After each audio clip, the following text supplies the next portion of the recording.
How soon after the incident in New York and Melvoin's death did you start looking for a replacement? We still wanted to continue on with the tour no matter what anybody thought, whether Jimmy was in the band or not in the band. So as soon as we decided to fire Jimmy, then it was obvious to us that we needed to find someone else because we were still planning on going out. What were the auditions like? We basically invited the people that we kind of knew they're playing through other bands and things like that. It was not in any way, shape, or form an open audition. Everybody played the same 4 songs. And basically, by doing that, even though it was very repetitive to us, it very much showed the difference between one guy to the next. They finally settled on drummer Matt Walker from the band Filter, who opened up for the Smashing Pumpkins on the European leg of their tour. But don't expect any of the Filter sound to seep into familiar Pumpkin songs. We don't want to go through the whole process of retooling the band around Matt. We're not really in that position. I mean, we're so deep in the Melancholy record, I don't think we can really play the songs any other way as it is. We'd have to step away for like 6 months and come back again, and that's just not going to happen. If we did that, we would never go back on tour. Taking over the touring keyboard position is Dennis Flemian from the Frogs. What does Dennis bring? Chaos. Lunacy. Can you describe what the rehearsals have been like? The drummer that we have, Matt now, who's our drummer, he's like almost too good. We're like, no, no, no, no, your meter's too good. So yeah, you're supposed to very slow down there and speed up there. It's like he's had to almost like unlearn what he's learned as to be a good drummer, to be able to play with us because we're so screwed up. Dennis from the Frogs, he's got all those costumes. And he just likes to jump around and dance and make jokes. We just needed someone to liven things up a little bit. It's got to be... Levity. Levity is what we needed for the tour.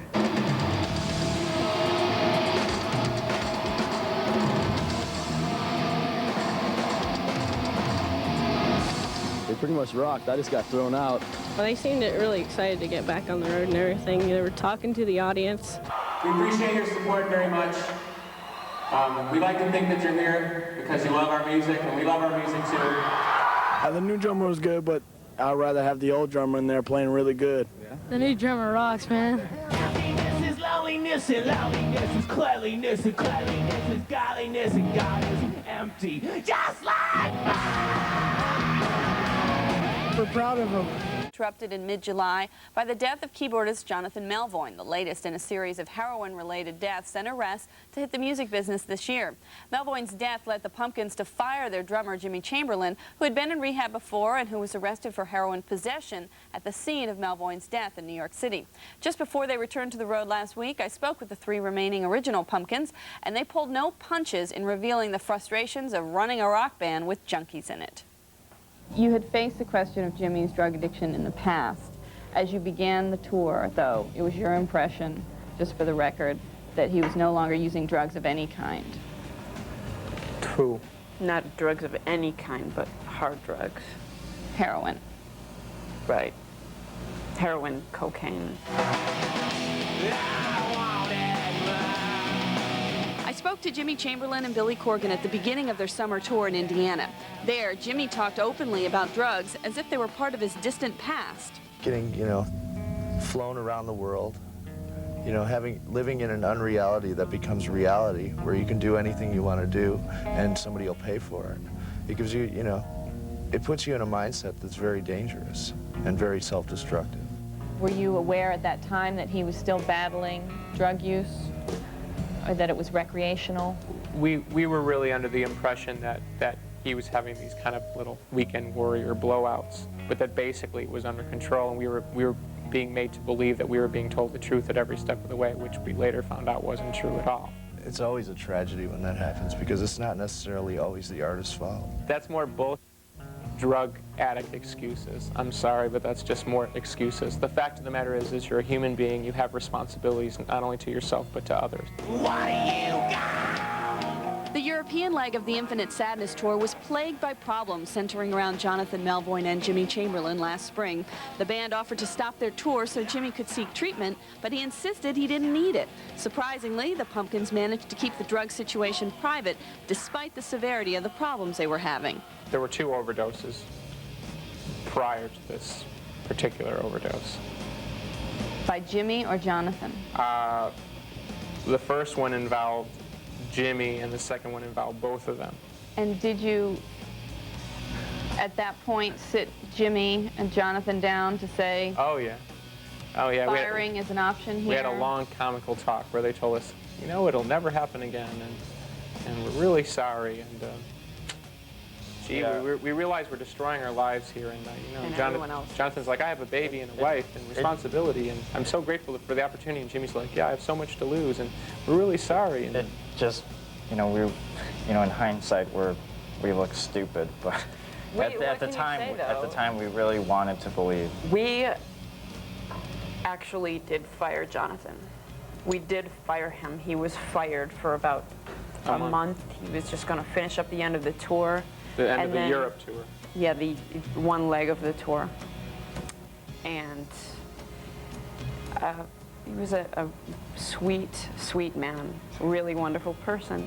And we didn't know him for very long. We didn't know his history. And he came to me, basically, and not only convinced me, he had himself obviously convinced that he was cleaning up his act, and I didn't realize. I don't know his history. I still really don't. We really believed him. We gave him a chance to prove himself, and he did. He did for the rest of that tour.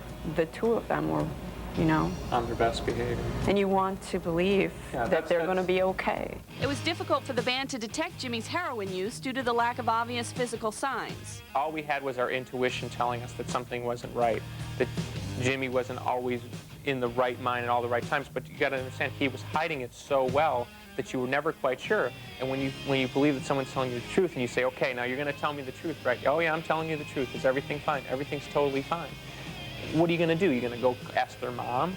I mean, this is a 31-year-old man. Did you notice in playing on He tour? was playing very erratically, but I honestly, I didn't know what the problem was. Just days before the band was to play New York City, they confronted Jimmy about his drug use again, but he insisted he was clean. This denial made it more shocking when the news came that Jimmy had overdosed and Jonathan had died of the combined effects of alcohol and heroin. I was especially just absolutely just numbed, literally numbed. I thought I had dropped the phone out of my hand because I couldn't feel my hand anymore. The members of the band were taken down to New York City's 19th precinct and questioned. It was kind of absurd. They split us up, like on the TV shows, and took us in separate rooms and questioned us to see if our answers would match up. We're like, this isn't real. This is like some kind of cliche. I'm living a cliche. We are now the rock and roll cliche. Jimmy Chamberlin has a September 26th court date in New York City on his heroin possession charge. While he's had no comment yet on what his ex-bandmates have to say about him, his lawyer tells us Chamberlain is still in drug rehab and is working hard at it. We'll let our sponsors... Welcome back to the Week in Rock. And without further ado, we have more of my interview with the Smashing Pumpkins, who 7 weeks ago lost their keyboardist Jonathan Melvoin to a fatal drug overdose and fired their drummer Jimmy Chamberlin, who was busted for heroin possession after Melvoin's death. In part 2 of our conversation, the Pumpkins look ahead to the future and tell what it was like to fire their longtime friend. For every person that questions this kind of decision, they didn't sit with him on a bus at 4 in the morning where he called us all sorts of names. They didn't see him not show up for practice and just completely disappear. They didn't have a recording session with him where he just completely disappeared. You didn't even know if he was dead, and then you're hearing reports, oh yeah, he went to the REM concert. You know, they didn't live through all these things.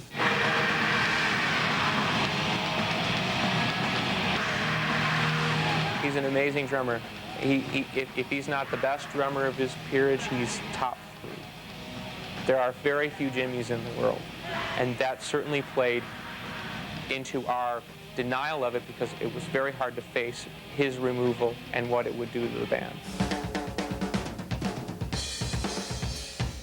It's amazing, you find these big tragedies creeping up at like the worst times. You know, you're like in the middle of a tour, you know, in the middle of a record, and somebody decides to go off the deep end. They don't go off the deep end when they're sitting at home watching TV. They go off the deep end when you need them, and you'll excuse their behavior because you have to deal. Why did you need him so much? Why was he so valuable to you? Listen, any way you cut it, Jimmy is an original member of the band. And when we all started, the 4 of us, Nobody gave two f***s about us. Nobody, zero, nobody. I mean, we used to beg friends and family to come to the show so we wouldn't be embarrassed, okay? Nobody cared about us. We built our little egg up to the point where we were on TV and people cared and come to the concerts, okay? It's not so easy to turn around and go, you know, I want to remove this 25% of this such a successful thing that's totally changed my life. You know, I just want to toss you just out just to see what'll happen. There's a fear there that you're going to blow the little balloon up and there ain't going to be nothing left. Well, what we're trying to say to people is we finally faced that fear. We said, we don't give a f if it destroys the band. Who the f cares? He's got to go for himself and for us. And so we're carrying on without him. If people don't like it, if we suck, whatever, that's rock and roll tragedy. But the fact of the matter is we face that fear. We are now beyond the point where we have to worry about whether or not Jimmy's going to explode tomorrow.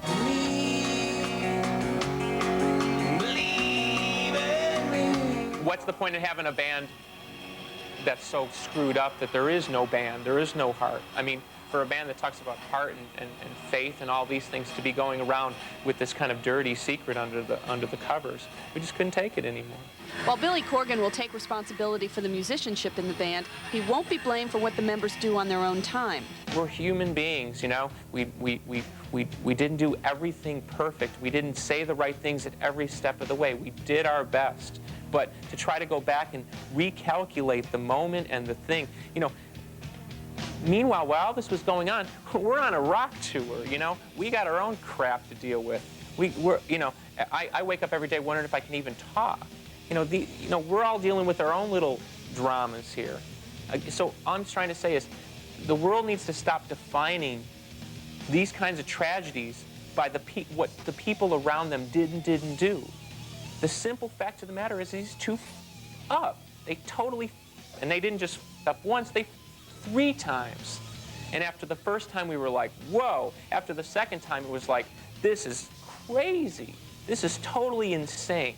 If a man can't keep himself from doing those kinds of things with everything to lose, his band, his life, his status, his economic and whatever future, if he can't stop himself from picking up something from that, what's going to stop him? Us? Is any part of you hopeful that Jimmy's getting the help that he needs now and he'll be successful in getting it under control? No. Are you in contact with him? Do you know? No. He's out of our life. 110%. The band picked up the pieces by hiring 2 temporary fill-ins for the tour, Matt Walker from Filter and Dennis Flemian from the Frogs. A month and a half after Jonathan Melvoin's death, the Pumpkins relaunched their tour. I was hoping they weren't going to cancel because they're a real favorite band of mine, and when I heard that they had that problem, I thought, boy, I hope they don't break up because of this. That would suck. They were awesome considering what just happened. I think it was awesome. Wanna go for a ride? We faced the boogeyman, and you know what? It's fine. We're totally fine, and the band sounds great, and we're going to go on tour, and you know what? It's not going to be a sad violin tour at all. It's going to be exactly the opposite. We're going to go out and have a good time. Are you changing anything else? Smiles. We're small smiles now. We're smiling now. It's the new pumpkin.